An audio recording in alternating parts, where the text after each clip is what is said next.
Iran के missile हमलों से कतर के रास लाफान में जो नुकसान हुआ है उसका खामियाजा सारी दुनिया भुगत रही है और आगे और भुगतेगी। रास लाफान कतर की मुख्य एलएनजी प्रोसेसिंग साइट है और देश के ऊर्जा नेटवर्क का बहुत इंपॉर्टेंट सेंटर।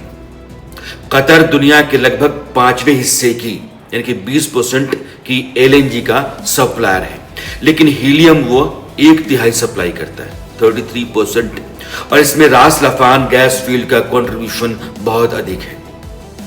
इसीलिए रास लाफान को कतर का क्राउन ज्वेल भी कहा जाता है। इस गैस फील्ड को जो नुकसान हुआ है उस नुकसान का मतलब क्या है, दुनिया के ऊपर क्या असर है, अब आप यह समझिए। दक्षिण कोरिया अपनी हीलियम का लगभग 65% वो कतर से लेता है, 2/3।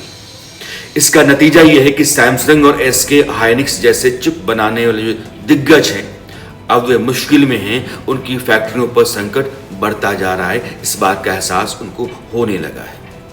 ताइवान यहां दुनिया की सबसे बड़ी चिप कंपनी है, TSMC कहते हैं उसको। दुनिया के लगभग 18% चिप्स यहीं बनते हैं और यह कंपनी कह रही है कि हम नजर रख रहे हैं। सरकार भी ताइवान की कह रही है कि हम हालात पर नजर रखे हुए हैं। इसका मतलब यह है कि तनाव का अंदाजा हमको भी होने लगा है। जापान चिप फैक्ट्री और MRI मशीन बनाने का बड़ा सेंटर है दुनिया का जापान। अगर कतर की सप्लाई 60 दिन से ज्यादा रुकती है तो सबसे पहले अगर कहीं संकट आपको दिखाई पड़ेगा तो उनमें से एक जापान है। सिंगापुर एशिया का बड़ा सेमीकंडक्टर हब है सिंगापुर, और यह सिंगापुर कतर के हीलियम पर काफी हद तक निर्भर है। हीलियम सप्लाई रुकी नहीं कि सेमीकंडक्टर प्रोडक्शन रुकेगा।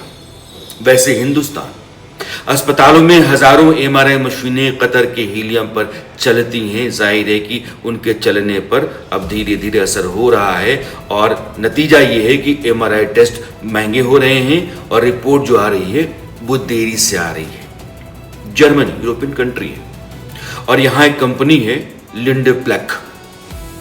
हीलियम की कीमत 100% तक वहां बढ़ गई है। सप्लाई की राशनिंग होने लगी है। यह स्थिति अब जर्मनी के भीतर भी है।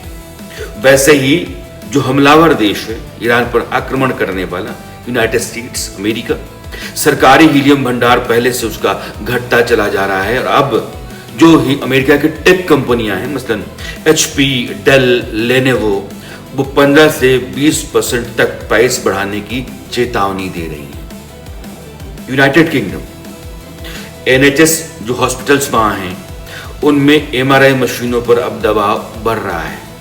खुद का जो हीलियम प्रोडक्शन है वो तो है नहीं, लिहाजा प्रेशर उनको अब उसका महसूस होने लगा है। फ्रांस में भी एक बड़ी कंपनी है एयर लिक्विड, लेकिन नया हीलियम बना नहीं सकती, सिर्फ सप्लाई कर सकती है। वैसे चीन, उसके ऊपर उतना बड़ा संकट नहीं है, लेकिन है। चिप फैक्ट्री और अस्पताल दोनों के लिए हीलियम वह आयात करता है। अब वो अपने लिए नए सोर्सेस ढूंढने की कोशिश तेज कर सकता है।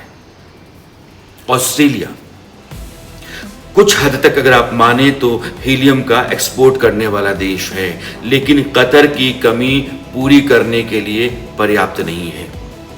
कतर 1/3 हीलियम का सप्लायर आज की तारीख में अगर रुक गया है, ठहर गया है, या उसके ऑयल फील्ड के ऊपर, गैस फील्ड के ऊपर हमला होने के चलते संकट गहराने लगा है, तो यह संकट कतर का नहीं है, यह संकट दुनिया का है।